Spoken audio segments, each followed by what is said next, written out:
everyone, Ariel Adams here with aBlogtoWatch. Today I'm at Intersect Los Angeles 2025 for a very special episode of the Superlative podcast. We're going to check out Intersect while speaking to the organizers and the founders. Why is Intersect a big deal? And what is Intersect even? Well, Intersect's a watch show, but that doesn't really explain it. Intersect is a collection of brands that go to various American cities, and you can come here and look at watches and buy watches. But one of the things that makes it different is the fact that Intersect was founded and operated by the brands here. It's not a separate organization. It's for the brands, by the brands. Now, not only am I excited because this is my own hometown and I love seeing fellow watch lovers here, but it's also very important for me to suggest that this is a great place to start your hobby. When I started in the watch hobby, it was all online. I didn't have friends. I did not have places like this to go to. I had to do it on my own in a solo way. But now you can come to events like Intersect. And why is Intersect good? Because it has brands that are very approachable, ones that in a lot of instances are affordable, that want to chat with you. So that's one of the reasons I get so excited about places like Intersect, because I think many people who are the next generation of watch consumers and collectors are going to become that by coming to events like this. If you've been collecting watches for many years, there's still lots of things here. The originality and the energy and the spirit, a lot of these smaller independent brands is fantastic. It's great to come here and see the camaraderie. I'm really excited to see the 30 brands at Intersect Los Angeles 2025. And now we're going to speak with the Intersect founders. So we're going to start our discussion about the origin of Intersect here at Intersect Los Angeles 2025 by speaking with one of the co-founders. Wes Kwok is the co-founder of Nodus, as well as one of the co-founders of Intersect. Mm-hmm. And there's a three-person or three-brand organizing committee. Yep. I think a lot of people are curious is, how did a show like this begin? What is the origin story of Intersect? Yeah, so Intersect actually started as a Nodus end-of-year pickup party. So we would have a launch. For some reason, our launch, end-of-year launch, always happened in November. And we would send an email out. We would comb our list of orders, and we'd pull out all the LA orders, or LA, like San Diego, nearby towns, send an email out and say, hey, instead of us shipping you the watch, do you want us to do a hand delivery? We'll meet up at this spot. First year was in K-Town. We've done Ballast, but we've done it like all over LA. And all 6 people showed up to the first one. And then the year after that was like 20 people. And over the years, what year was the first one? 2021. So 2021 was the first time. Coming out of COVID, there were also some restrictions on how many people we could have at events. They also had to be outdoors only. But we actually sent an email out to a lot of our friends, many of them are here today as well. And we basically said, hey, look, we're doing this party in LA. You don't have to fly out, but do you want to send some watches out? We'll put it on display. I'll personally watch them. And when the party is done, we'll just send it back home. Well, a few years went by. And then in 2023, I was in Chicago for Wind Up. And Peter, who he's with Jack Mason, he came up to me and said, hey, I really like this Intersect concept.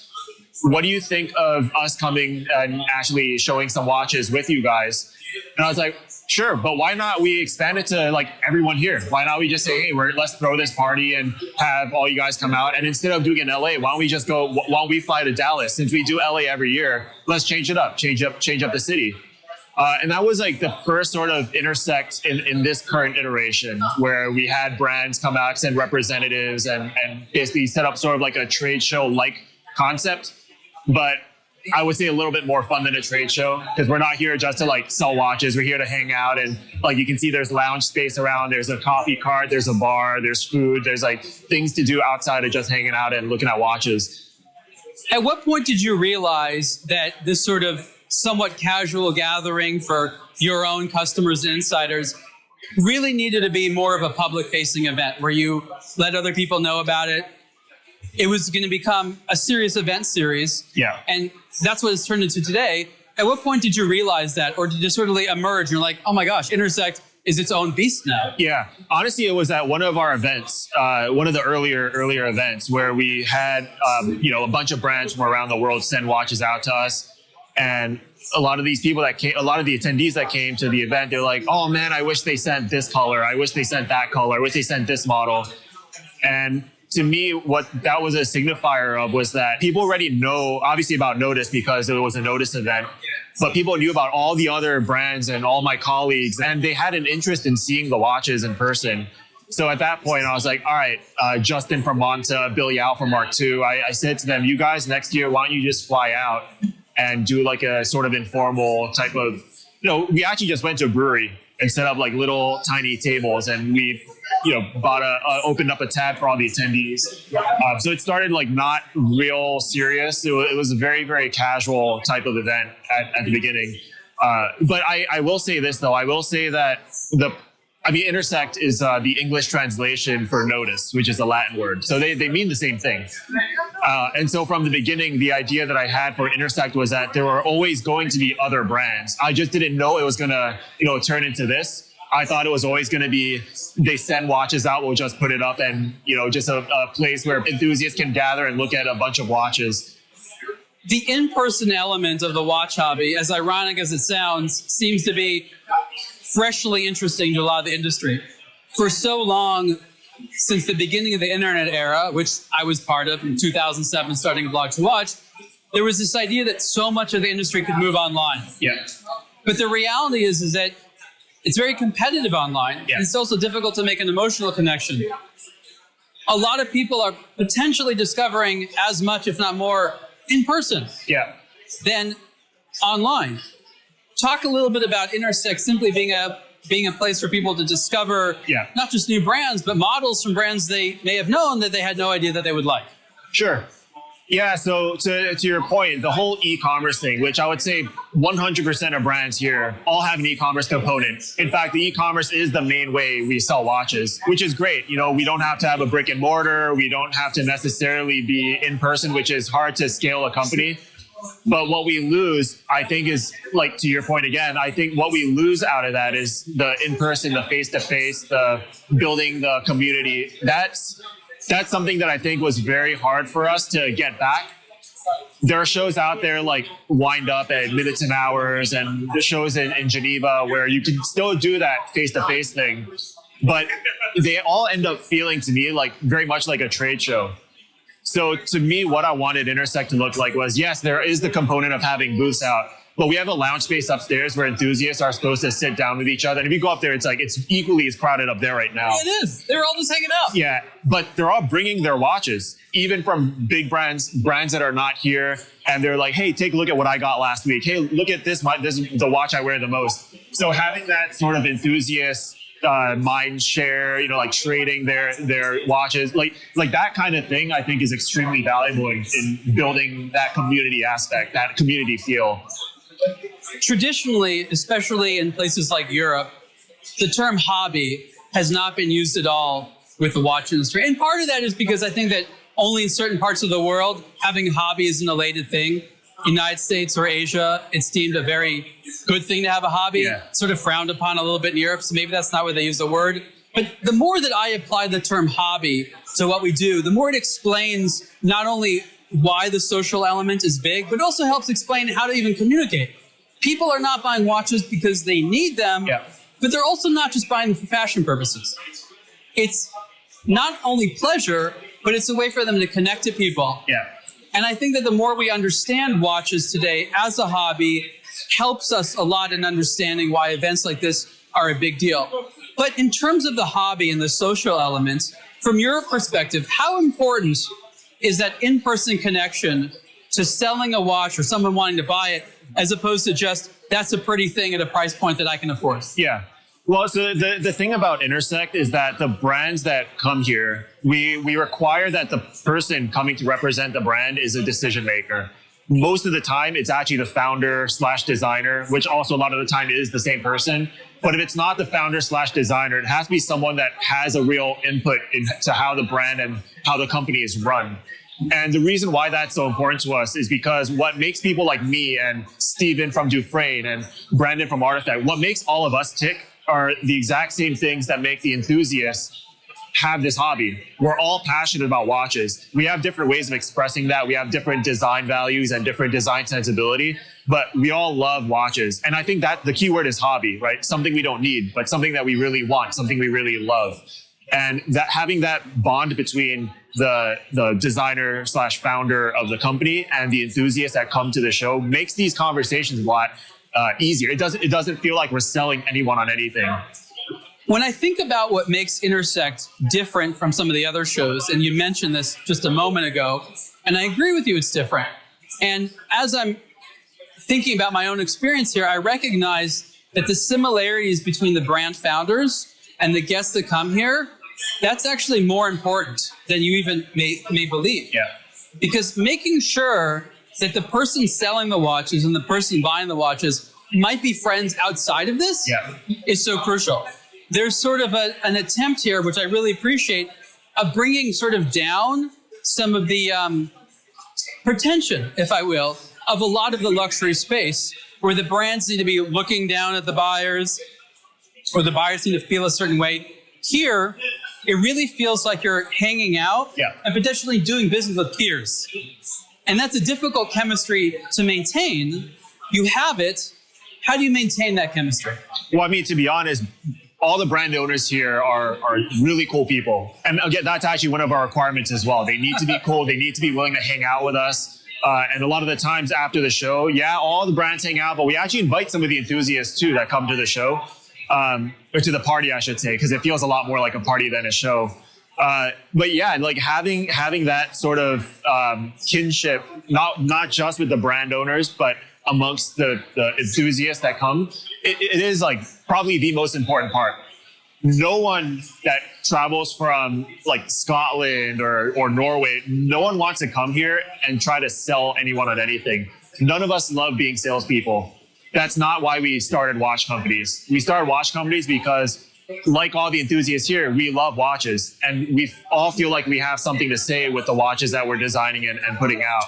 And luckily, there are some people that, at least 1,000 people in this room that like what we're trying to say, and we want to maintain that. And I will say this too. I think there are ways to grow a show.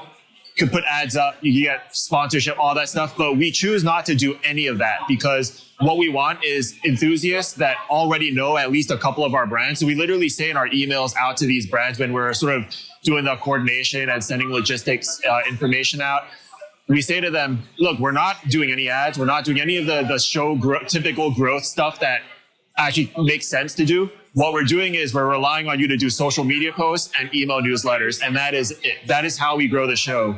Because now all of a sudden, everyone that comes to the show, they're already, on a scale from 1 to 10, they're at the very least a 5 in terms of knowledge. They already know something or another about at least 1 or 2 of the brands.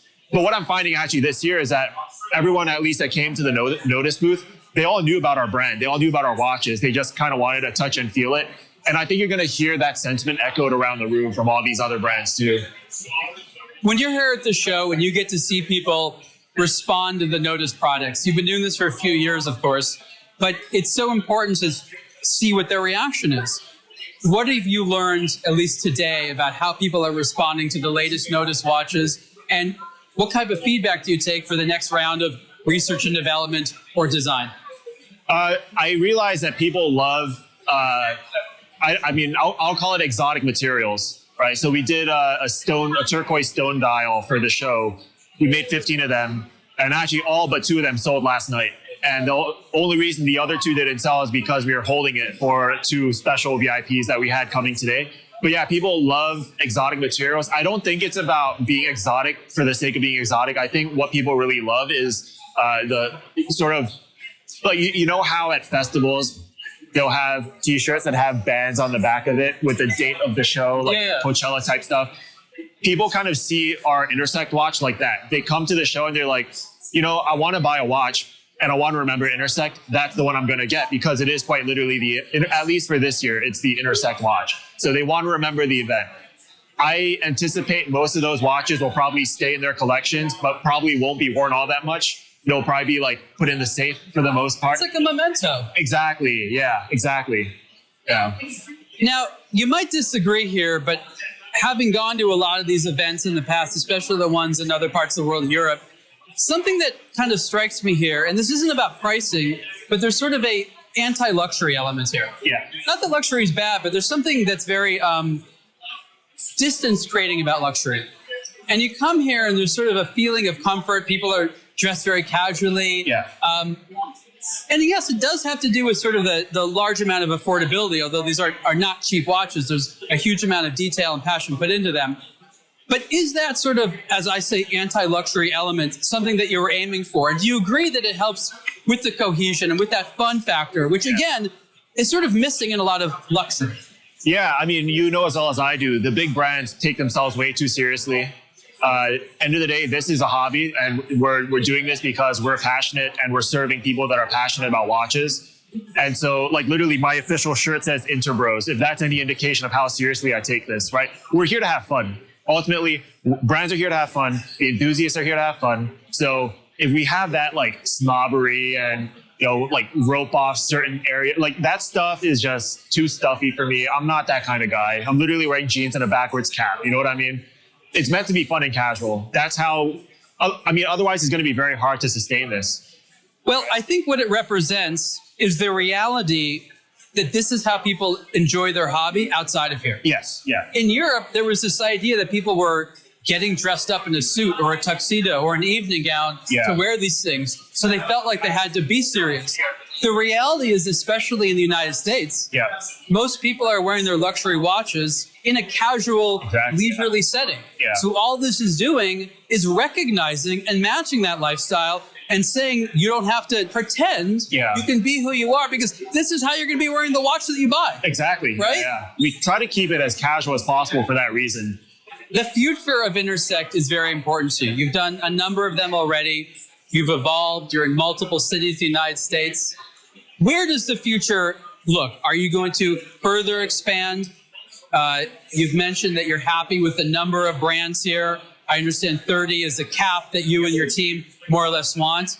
But how do you continue to expand, refine, but in a way where it doesn't get overblown into a beast that you no longer can control?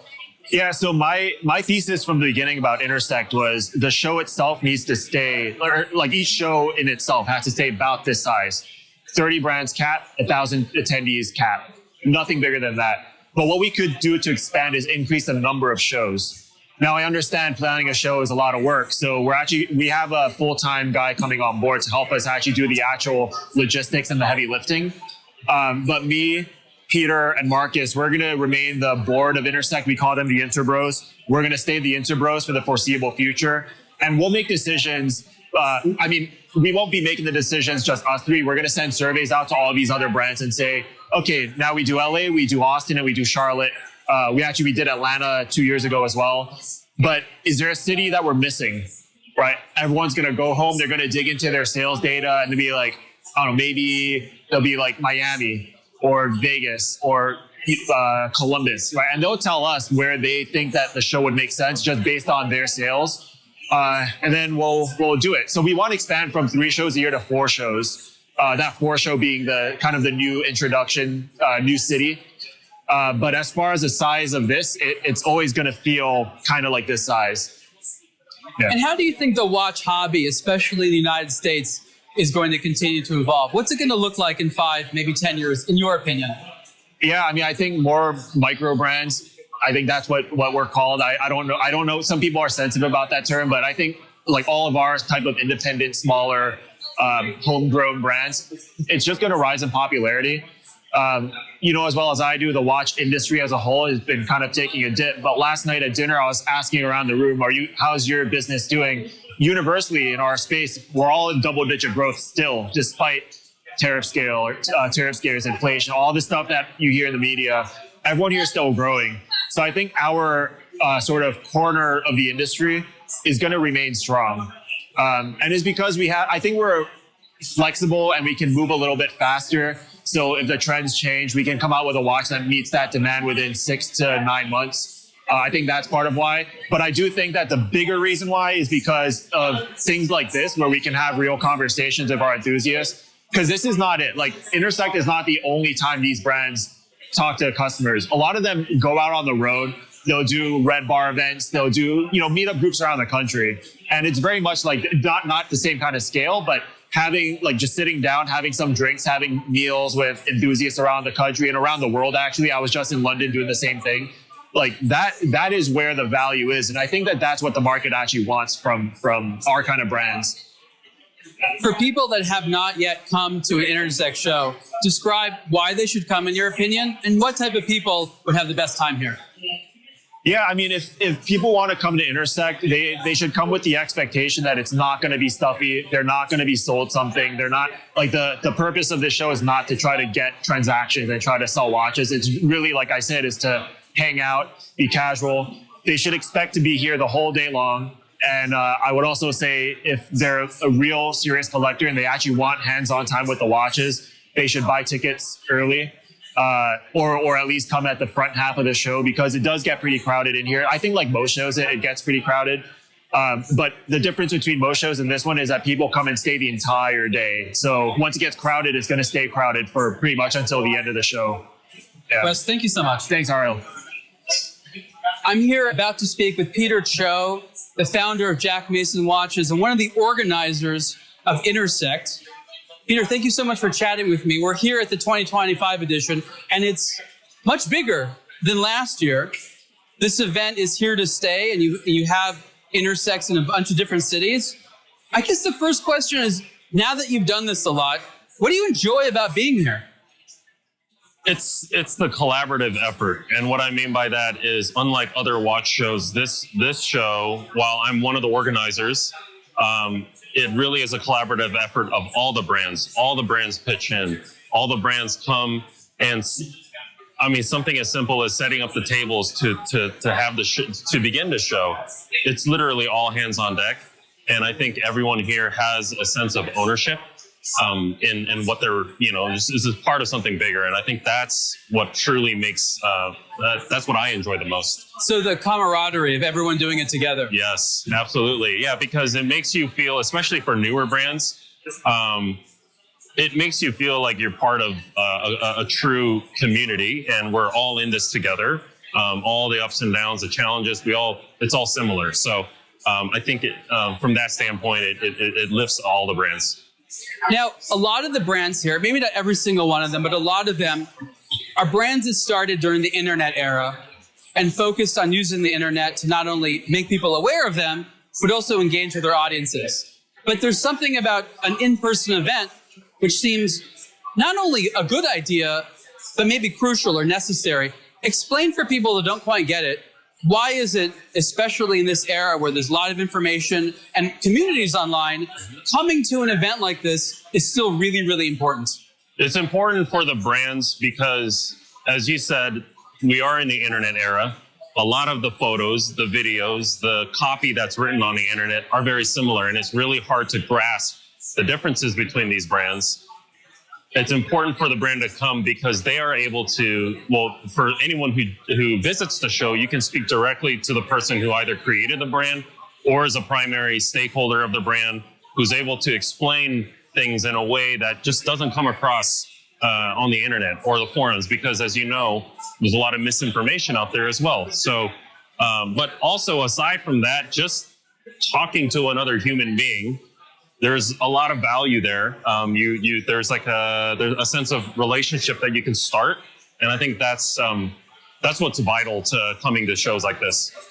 I've noticed that as this hobby has evolved, it's become very, very social. But before all that was a crucial pleasure, and that pleasure was choosing a watch for yourself. A lot of options out there, but trying to see the right size, materials, finishing, brand, or even relationship that you have with that brand is really important in the watches side. And what I see here, which is important, is that ability to go back to that core pleasure. So it's not just the social element, but it's actually the almost selfish element of I want to choose something for me. And as you said, on the internet, pictures can all be made to look great. Yeah.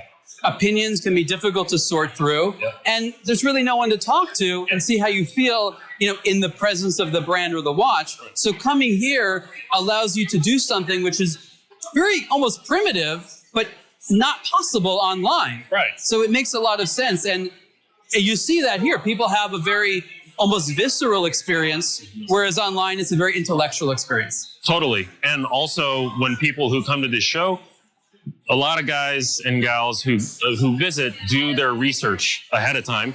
They look at a brand that they particularly want to see. and have their heart set on a particular watch. They're like, okay, I'm going to this show to see this watch. I can't tell you how many times they come to the show thinking they want one watch and they'll leave with another watch. Either because it just didn't wear the way they imagined it, but a lot of times it's just if they hear a story from the founder or designer or whoever it is, that explains the reasoning behind a different kind of watch, and that person has a sense of connection to that, then that's the one they're going to go with. So again, those are things that it's impossible to do that through the internet, through a computer screen. So as a brand owner, you have a different task here. You're not going here deciding on a watch for yourself. You're going here and obviously selling watches and discussing about your brand. But you're also doing something else, and you're observing how people respond. Talking about that visceral experience, you learn a lot about what consumers want, how they react to your product, maybe things that you want to do differently in the future, or things that you're doing well and you're like, that works, I didn't realize it. Talk a little bit about the experience of observing people, observing your watches, or just generally being at the show, and how that helps you as a brand owner. Yeah, I think it's really important to be a customer-centric brand. At least that's what I focus on, my team focuses on, and making sure that we are delivering a product that people want. Oftentimes, it's hard to break away from your daily sort of routine. Even myself, as someone who designs the watches, you're just so zoned in on something that you think is a really great idea. And, if you have a pretty good handle on your brand, most of the times it is. However, all those little nuances and details that you just overlook, you find that out here because the customer is able to give you direct feedback immediately, and they're not afraid to say so, and which is great. And as long as you know how to take constructive criticism, you can then take that and use it to your advantage. To me, as you know, the watch world can be very opinionated. But for me, I just take, you don't have to listen to it. Just use it to your advantage because there's so much information.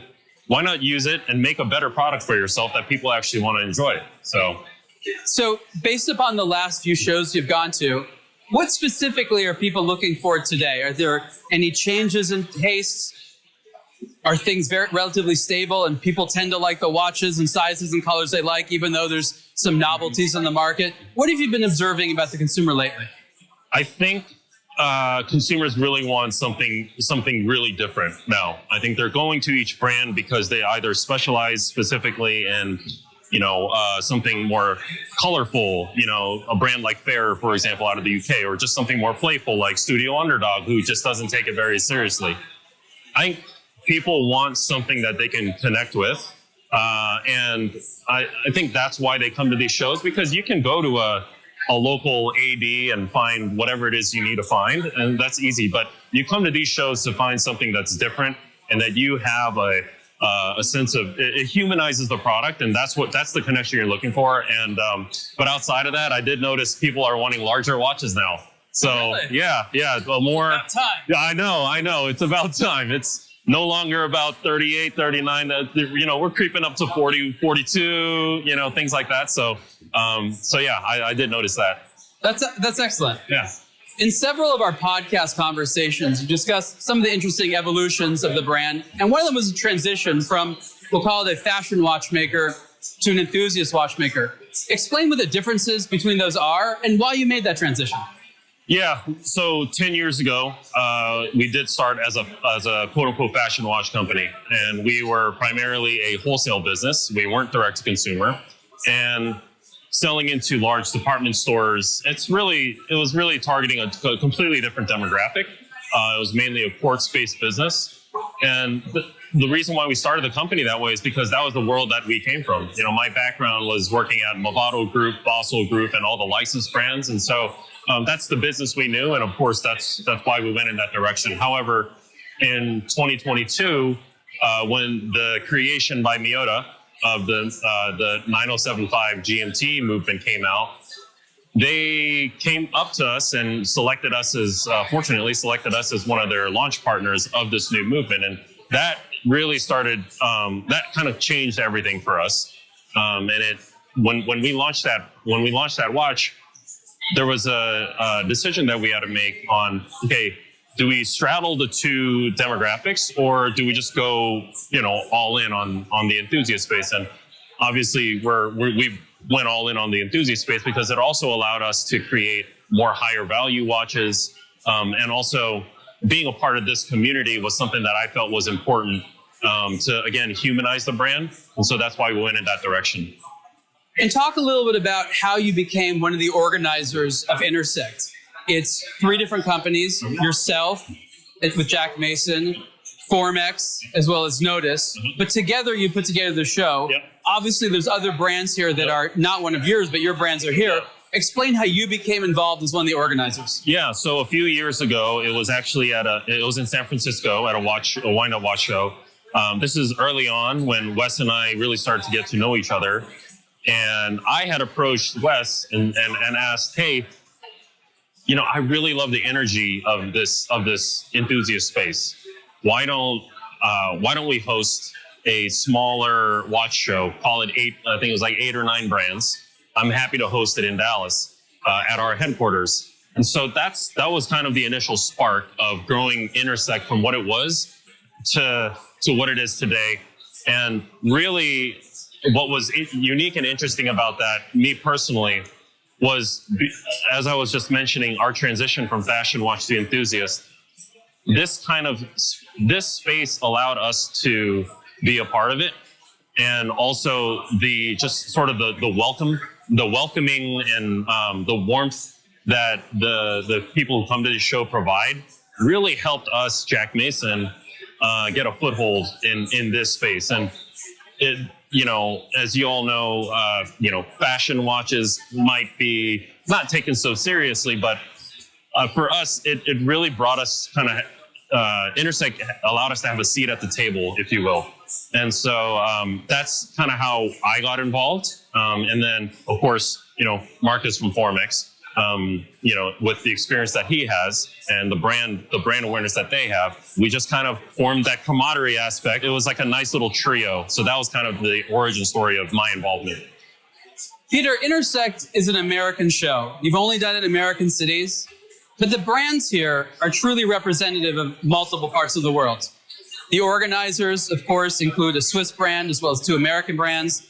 Manufacturing happens all over the place. Everyone comes from a variety of places. Talk a little bit about the importance of Intersect as an American institution, but also how you integrate watch culture from other parts of the world. As you know, when it comes to microbrands and smaller independents, there is a growing number of American brands.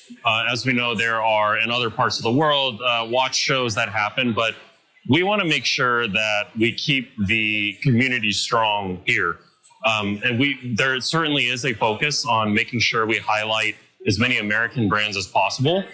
After all, this is one of the strongest markets in the world.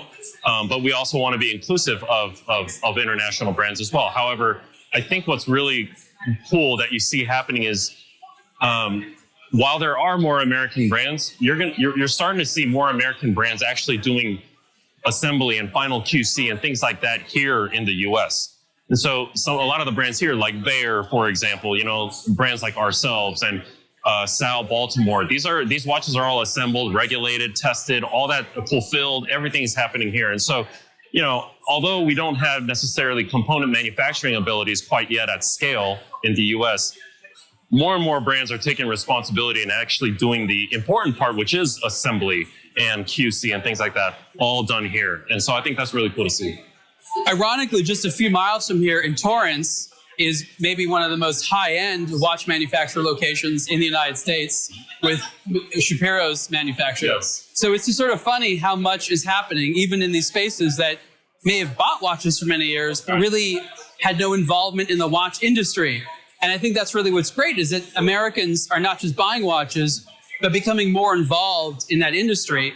It's really a hobby as well as an entire commercial organization, but it's great to see the evolution. But I agree with you, it's not just about you're in America, buy American watches. It's a particular American culture around watches, which is inclusive of watches from all kinds of places. I mean, the number of countries that are represented here is just fascinating to me. Yeah. And I love it. Yeah. No, and to your point, it is there's an American attitude about it. We want to stay inclusive. After all, America is a mixture of cultures and people from all over the place. And so it's very representative here at Intersect. But at the same time, there certainly is a sort of undertone of making sure that American brands are playing a larger role in either the organization of this or, for example, many of us are actually having conversations on, well, how do we go a step up, a little deeper than this? Is there some sort of alliance, so to speak, that we can form where we share resources, whether it's knowledge or supply chain or fulfillment, anything like that, where we can start helping each other a little bit more is really kind of the greater vision. For people who have not yet visited Intersect Show, or maybe not even aware of the brands or understand why they might be appealing, explain to them, give them a pitch. Why come to Intersect? And these watches, what types of people do they appeal to? You know the different types of enthusiasts out there. Tell people, if you like these types of watches, you should probably come here because you'll be happy. Yes. So we are pretty selective on who we bring to the show. We want to make sure we have a certain set of rules. It's not just anyone and everyone. We want to make sure that the people who stand behind each one of these tables have a good head on their shoulders, first of all. We want to make sure that the people who spend time and money out of their day to come to this show, you're all contributing to the atmosphere here, to the environment. And so that's, first of all, most important. Also, every brand here has a longer term vision. There's someplace they actually really want to be. They're not here to just make a watch, throw it together and make a quick transaction. As you'll experience when you come to Intersect, you're going to form bonds and relationships with the people behind the brand. And they also recognize the camaraderie aspect between the brands. There's a different energy here. And so I think that collaborative aspect of is what makes Intersect in particular different than all the other watch shows out there. If I may add to that, one of the things that I recognize is really, really nice and did not exist when I started all this is the ability to come here and purchase watches that on the one hand have a huge amount of passion and detail behind them. A lot of these watches have novel techniques, new designs, try things really new, not just sort of regurgitative. And at the same time are so much more affordable than a lot of the products by the large, well-known luxury brands and things like that. And the price margin is very, very far. I don't know how long it'll last. Right now and for the upcoming years, if you love watches and don't have an infinite budget to spend, this is one of the best ways of satisfying your needs while also getting a great watch with a great price. And I think that represents the interest from a lot of people here. So if you haven't come to Intersect, I think that's one of the better reasons. 100%. We as brand owners also, we try to lift each other up. There's always going to be price sensitivity no matter what category you're in. But so many of these brands, honestly, are almost underpriced. And it's, there's a lot of work, blood, sweat, and tears put behind each and every product. So right now we are living in the golden age of watches. So it's truly a great time to be able to just come and, dabble in different types of styles and attitudes and things like that. And so it's been great. Peter, thanks so much. Thank you, Ariel. Yeah. I'm speaking with Marcus from Formex. You're also one of the organizers of Intersect.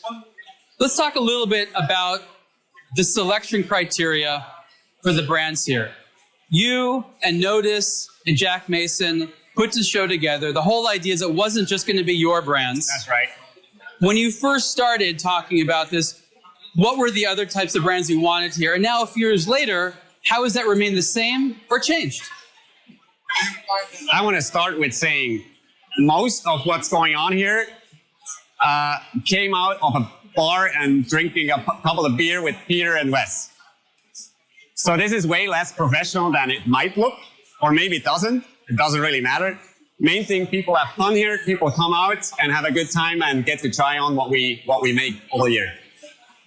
The selection process is, we came up with 3 criteria. 3. So you got to be independent, right? The second one is send someone with some sort of blood and sweat in that brand. Not a salesperson, not a marketing person from another brand or an agency.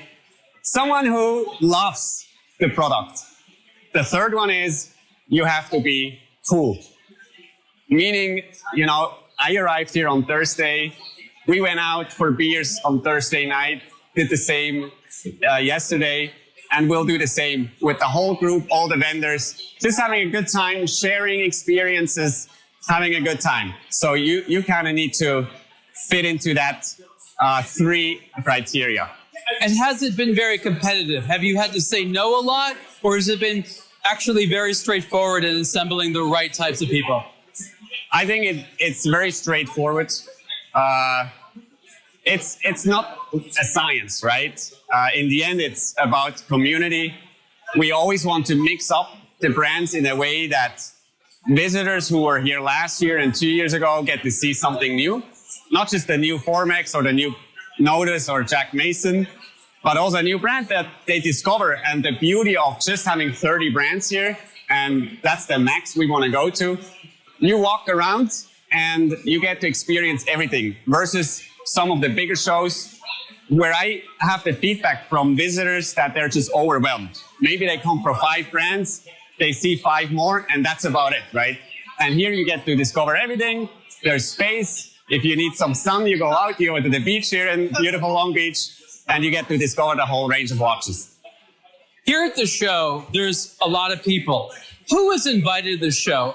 Are these guests that you form relationships over time? Do individual brands invite people? Talk about where the guests come from that come to Intersect. So that was the whole idea of, hey, Peter, hey, Wes, my customer could be yours, your customer could be mine. And that's the beauty of watch collectors. Collecting usually means you have more than one watch. Variety. Sometimes you sell one to buy a new one and back and forth, right? So let's find a space where I can bring my community and you bring yours. We intersect. That's kind of the word, the meaning of the show. And we all have a good time doing it. So the other 2 founding brands, Nodus and Jack Mason, are brands that were formed in the United States. Yeah. Formex is not a United States brand, even though you definitely live here.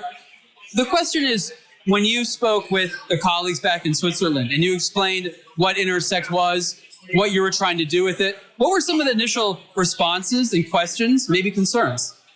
Honestly, I first didn't even really talk about this with Raphael because it was just an organic thing. It's like something that came from, having a good time with the boys and that's about it. And then I organized the first show because that's how we do it, right?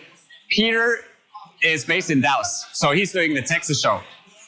Wes is based in Long Beach, so he's doing the Long Beach show, and I'm kind of the rotating guy. So I did Atlanta 2 years ago, and this year I did Charlotte. And for next year, we're gonna look what else we can do, how we can organize. So it's kind of it's a fun experience because I get to go to all those cool places, and we get to choose, along with everybody else who participates, where we should go.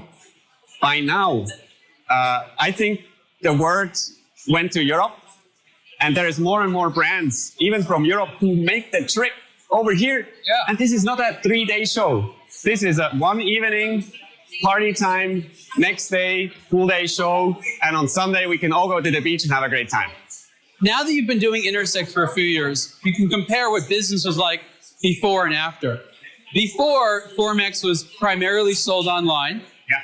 Now you still do that, but you sell in person at these types of events. How much of an impact has that had on overall sales and business performance? I think it's not necessarily the watches that I sell here. It's more so that people, for the first time, most people who come to my booth and highly likely to a lot of other booths, that's the first physical experience with the brand and the person behind.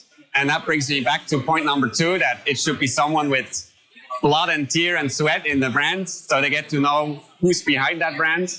And also, probably the first time wearing and trying on. So every time someone comes to the booth and looks at the watches, the first thing I say is, if you like something, put it on your wrist. Of course. That's what I'm here for. That's what you're here.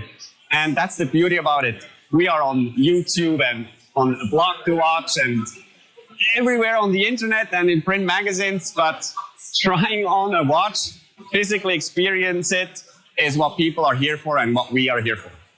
I was talking about that with Peter, where I was observing that while a lot of people learn about these brands online, maybe familiarize themselves with the products online, not only are there too many watches to select from, but oftentimes that interaction you have with the brand is a huge part of it. Ultimately, you don't know how a watch makes you feel until it's right in front of you. Yeah. Sometimes not until it's on your wrist. Yeah.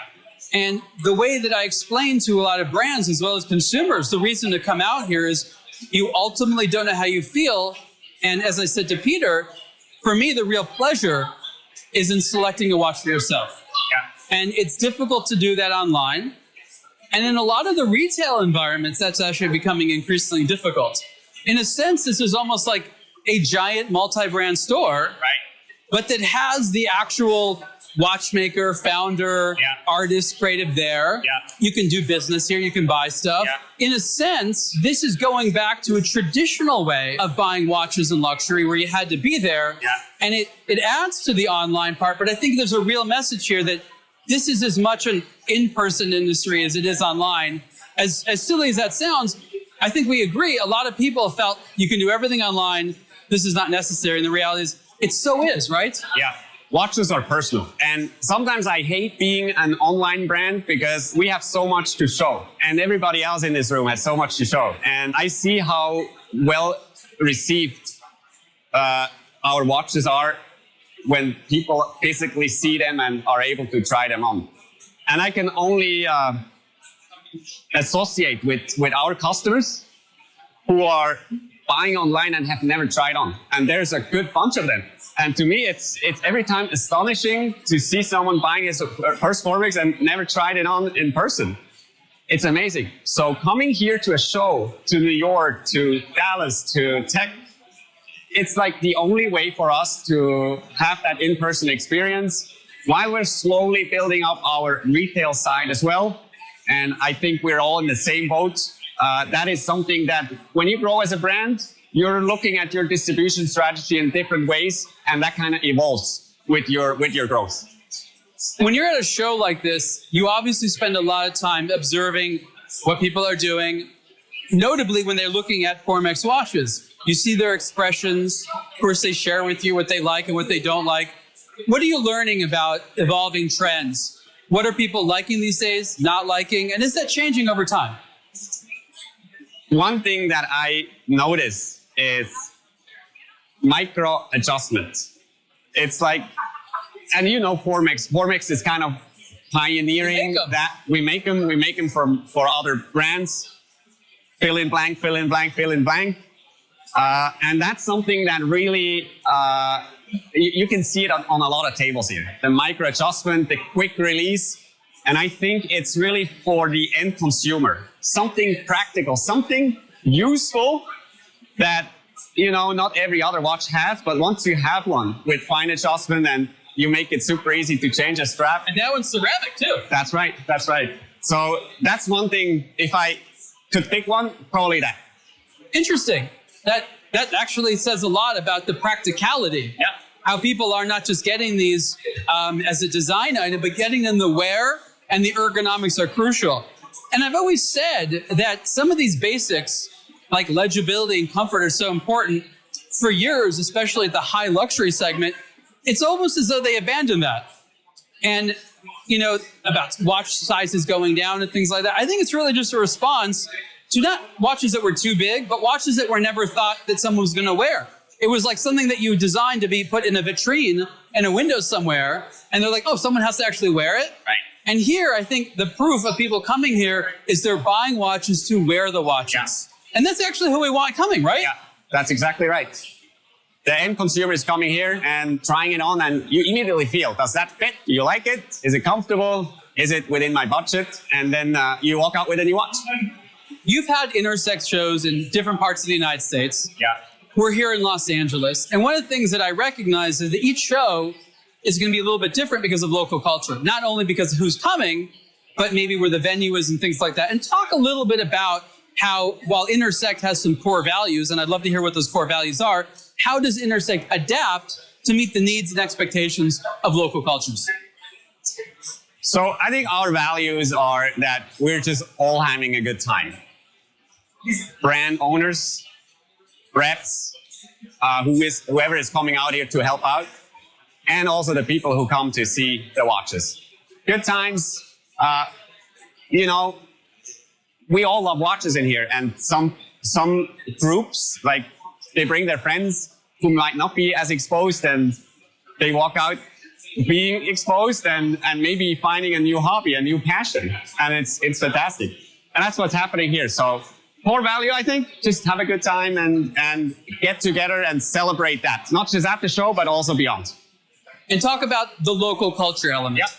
So when we look for new places, I want to go to a place where there is existing watch collecting enthusiast culture. And the easiest way to find that out is to see, is there a watch club? Is there a horological society? Is there, you know, a red bar or any sort of organization where local collectors get together?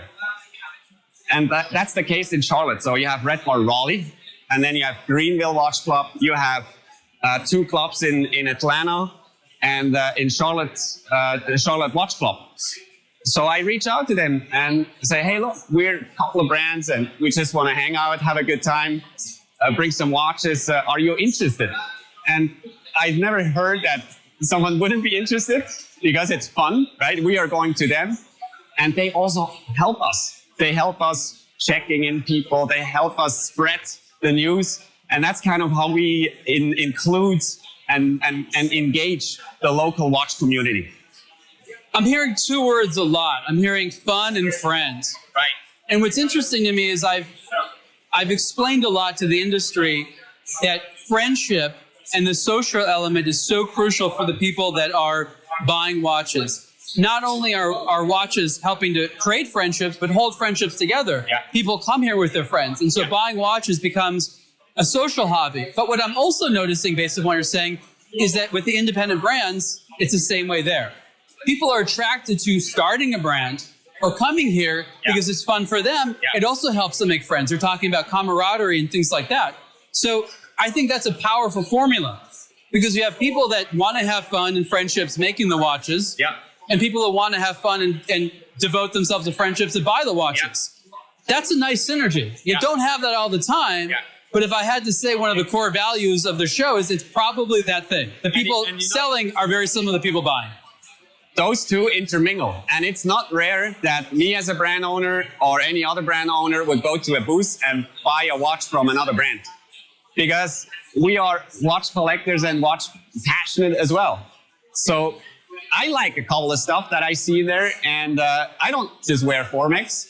So that's the other thing. That's also cool for us, because we get to experience what everybody else is doing. Which is totally different than at like the big shows like in Switzerland. Yeah. How dare you go into a competitor's booth and even act like you like something. Right.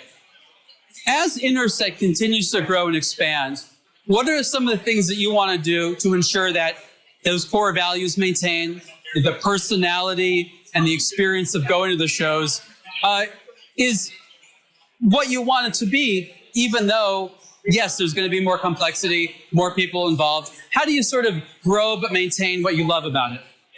I think one of the most important factors is size. So while we could easily probably have 50 brands here, I think 30 is just a good number, because I mentioned that before. The visitor gets to explore everything, and we always include new brands, and it's interesting for people who come here because they get to experience something new, and it's interesting for the brand owner because he can show the stuff and gets to talk to the community from Formex and from Jack Mason and from Nodus. So we're kind of helping out each other in that regard, and I think that's one of the core factors is size, because you don't want to blow it up in a way that it just becomes another watch shop, because that's not what it is. This is passionate, this is collaborative. The brands are in it. There's no marketing budget.